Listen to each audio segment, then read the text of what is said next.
Good afternoon and welcome. It's really nice to have you here today. We wish that you were here in person, but this may be the best we can do under the present circumstances.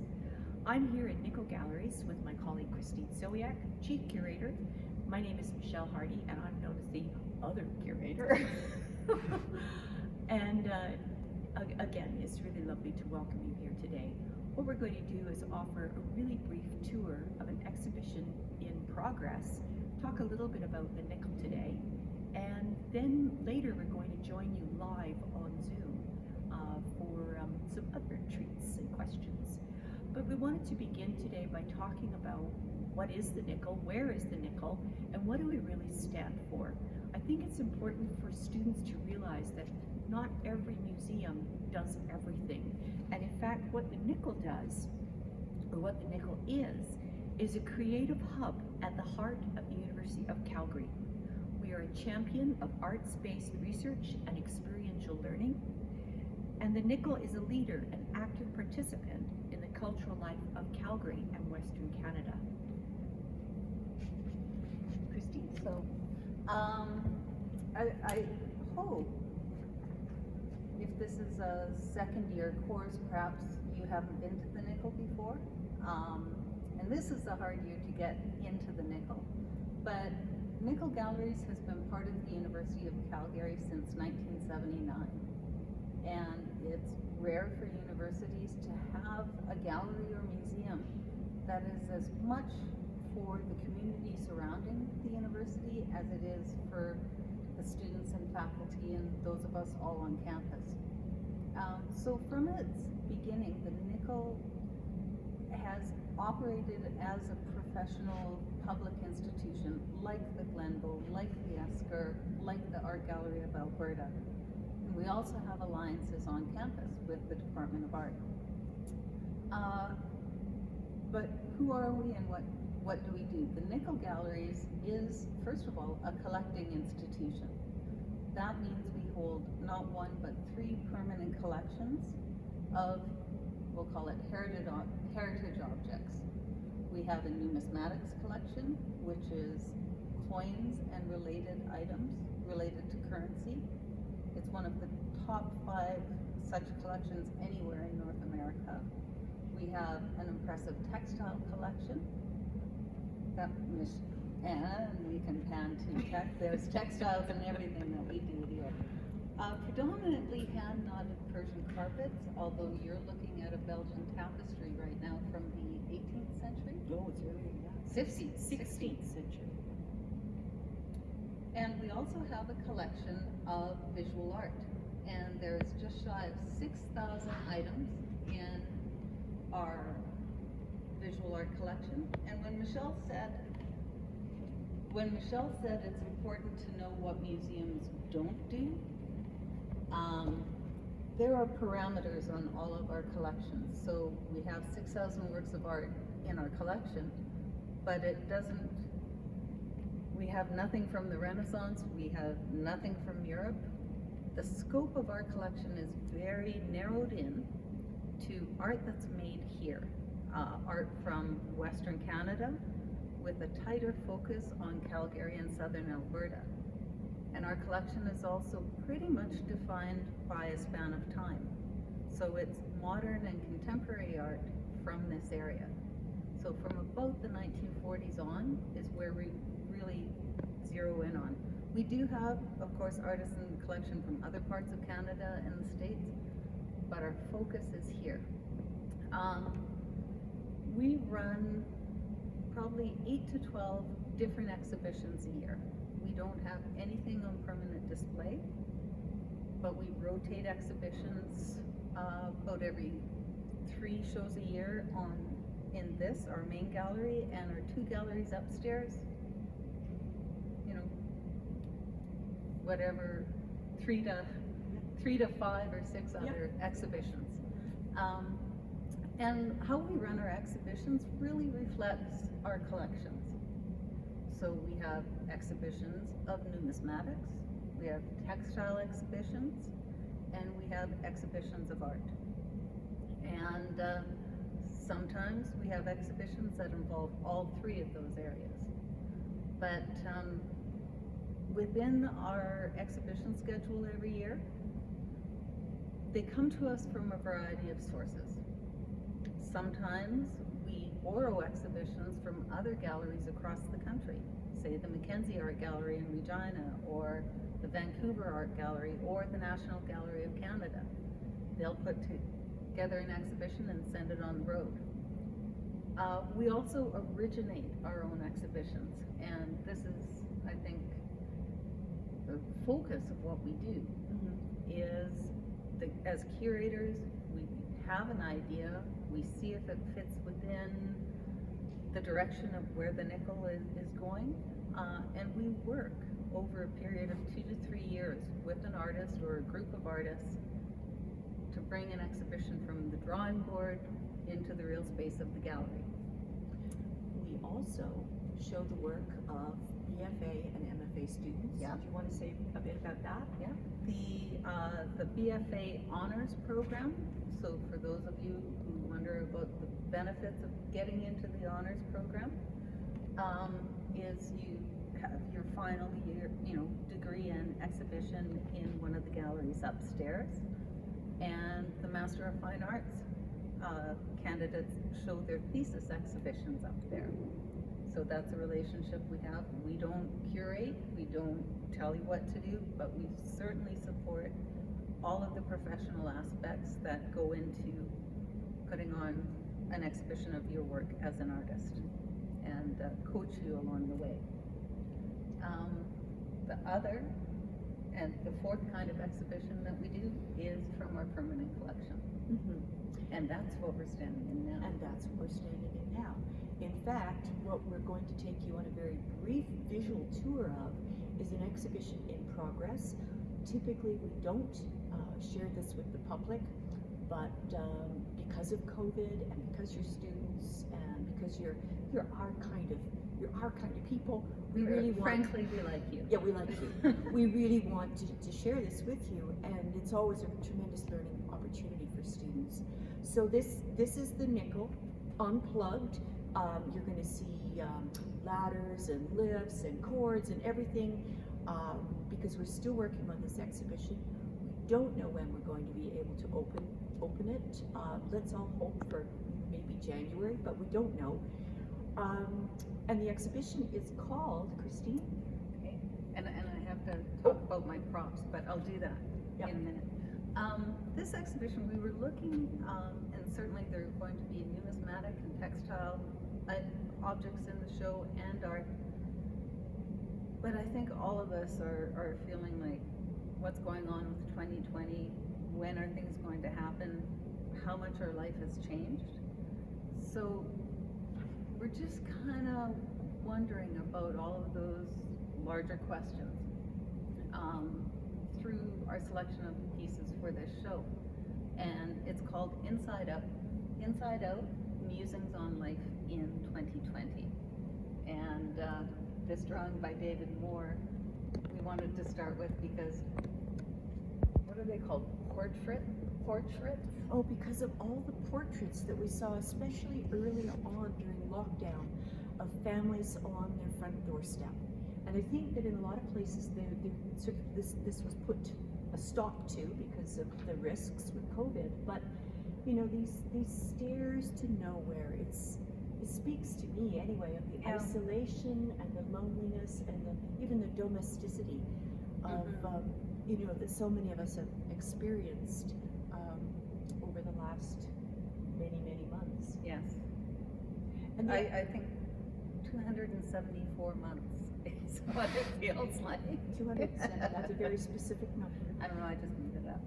So this is an exhibition then about musings about life under COVID, about things that we missed, about maybe some silver linings, about experiences that we had, good and bad, gatherings that we couldn't have, family trips that we couldn't take, some of the impact that COVID has had on our life. Yeah. And how we mark the time. And how we mark the time.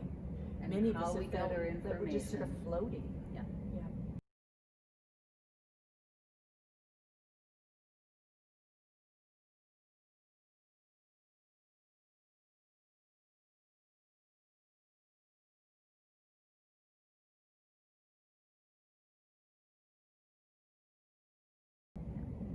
I did want to mention these because as we've been discussing this show, it might give you a sense that any exhibition that you travel to online or in real time, it has a premise, it has a core idea, either done by the curators, developed over time, or with the artist. And those are, budgets allowing, usually reflected in exhibition catalogs. So we have two here that will be available to you in PDF form. This one is a catalog that was made from an exhibition called Fine Lines, all based on a huge donation of drawings by Helen Mackey. They were from her collection. This is one of the ones that was donated. The thing about this one is it was a Canadian art history class that wrote all of the entries in this catalog.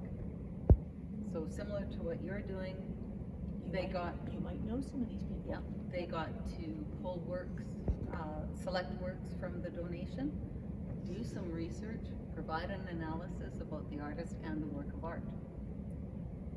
This catalog is a retrospective of Calgary-based artist Walter May.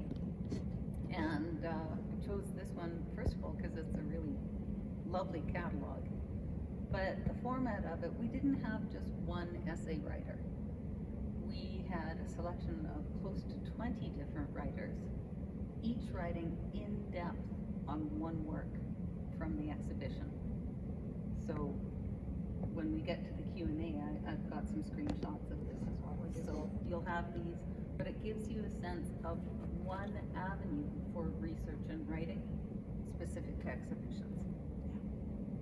Great. And cut.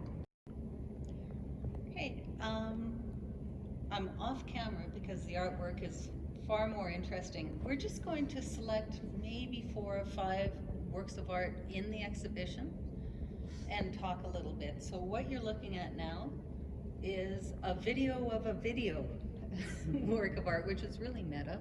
But this piece is called News, Weather, and Sports by the artist Dan Hudson. And Dan Hudson is an artist based in Canmore. This is actually, I think, Queen's Park outside of Canmore.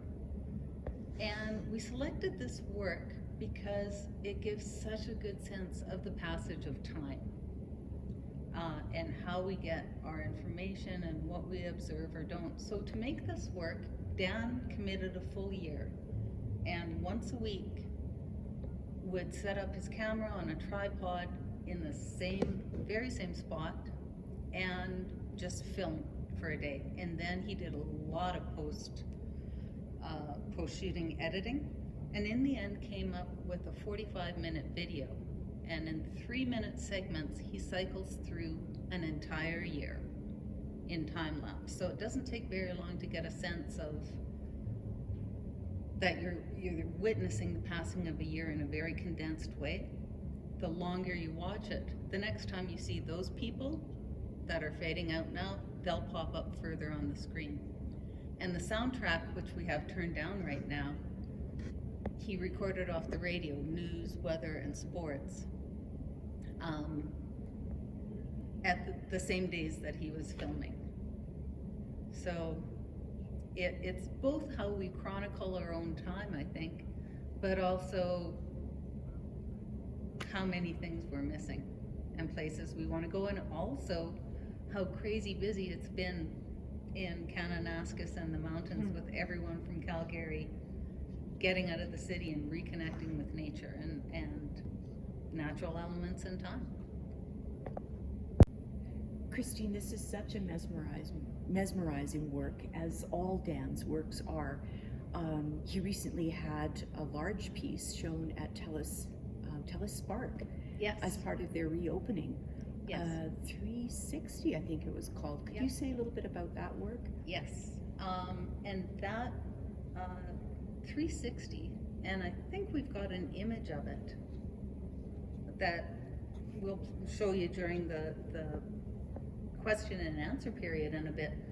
But 360 is the same idea, but it chronicles the year that he spent in Berlin. So there are 12 monoliths that are like 2 feet wide and 10 feet tall, and they're set up like a Stonehenge. So each monitor on the inside of this oval documents a month in Berlin, and there's street scenes, and there's parks, and there's dogs doing dog things, and posters and billboards, and lots of crowds. On the outside of it are backlit transparencies of different constellations, and looking at the larger passage of the Earth moving around the sun and how long that takes. The video on the inside corresponding to that astrological month. And that's something we also do with our collection, is we loan it to other institutions. So when Telespark was trying to reopen with contact-free, non-hands-on stuff, we loaned them that work by Dan. And of course, another work that is kind of in our collection is Measures of Time, where Dan again explores the idea of time. Now this work is out in the foyer of the library, and although it's tricky for students to get into the foyer, order some books. Order some books and walk by when you pick them up in the contact-free book pickup. Yeah. So Christine, I have to say that a collection of 6 landscapes like this are really surprising. Could you tell us a little bit about where these came from and what they represent? Okay. First of all, I love them because they make me happy. But the art world doesn't always move in straightforward ways, I don't think. Now, these are 6 of thousands of paintings that the artist Levine Flexhog painted in his lifetime. They're known as flexies. And they're the kind of thing that you would see in rumpus room, in diners, in gas stations. Flexi painted pretty much the same painting over and over and over again, and he did them as an untrained artist. Some might call him a folk artist. He just had an aptitude for doing happy little trees, and 1 moose or 2 moose, or sometimes things got exciting and there was a waterfall. But he was prolific, and there are, as I said, hundreds of these out there in the world and in garage sales. Now, artists, curators, gallery workers find this kind of work fascinating. The compulsion to make art when you don't know how to make art, and looking at art as something that's in our everyday lives and not necessarily made with a lot of sophisticated intentions or a whole spiel to go about them. So there are artists like David Thalberger in Regina, or Chris Cran here in Calgary, that love collecting these and picking them up as they go along, and sometimes it comes up with the momentum. So a couple of years ago, the Glenbow Museum and the Mackenzie Art Gallery co-produced an exhibition that brought in well over 200 flexis together. That would be a lot of happy little trees. Yes, and it went from $20 at garage sales to $300, $400, $500 to find and purchase one of these. I do really like them. They And I'm struck by, what they say about popular culture, what they say about, the time, the period, the frames, the colors that he chose. Mm-hmm. Do you think that he was a fan of Bob Ross? I think Bob Ross studied from him. Wow. But I love having these in an exhibition and having the openness. And art is also, it's an intellectual pursuit, it's a hierarchical pursuit, but it's also, let's not forget the pleasure in looking, and whatever nostalgia keys into you as well, I think is significant. And we'll just note for the viewers that the reason these are included in the exhibition is, again, they sort of speak to this idea of all those family vacations that we didn't necessarily get to take this year. Last little clip here, but I'm going to try and run through 3 different artists quite quickly. But I really want to start with Helen Mackey. Helen Mackey I mentioned before because she and her husband Jim donated a lot of drawings to the Nickle Galleries. But before Helen passed in just 3 years ago, she was also an artist and a very prolific printmaker. And she donated 1 print out of every series that she did to the Nickle, so almost 300 prints, a little over 300. She actually had a master's degree in botanical sciences before moving to Calgary and raising a family. And as soon as the kids could feed themselves, she came back to school and did her Bachelor of Fine Arts here at the University of Calgary in printmaking. And these 12 are from a sort of calendar that she did. These are artist proofs, so they don't have the calendar pages. But the flowers correspond to flowers that she would see hiking in the foothills at those times of year. So there's spruces, there's dogwood, there's Indian paintbrush, a selection of things that correspond. And again, relating, the fascination that so many have taken up this year with gardening, with nature, with the natural world. I'm going to move to Honora Brown, who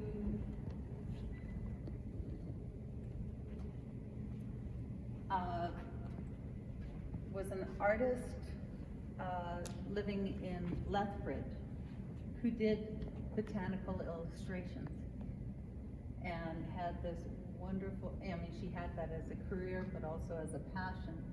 And you can see, because the Nickle collects not only finished works of art but sketchbook pages, you can see her annotations and observations in the marginalia around her drawings. These would be preparatory sketches for what she did as finished books. She published her own books and was really a fascinating person to dive into and look at her career, and really overlooked for the most part, because at the time she was doing drawings, she was also a woman artist in remote Alberta, and very talented, fascinating, and is always worth a different lens looking at her life and work. And in fact, another lens that has recently looked at her work is, of course, Mary Beth Laviolette, who has republished Honora's book of a title I can't remember at the moment, and will be coming to the Nickle to talk about that project. So we'll make sure that you know about the date and time of that talk. It will be offered through Zoom. If you're interested in Honora's work, Mary Beth is a terrific authority. And probably one of the strongest authorities on the history of art in Alberta. It's Indeed. part of our Nickle at Noon program, so you can go on to our website and look at the whole schedule. But the last one, this is the garden theme.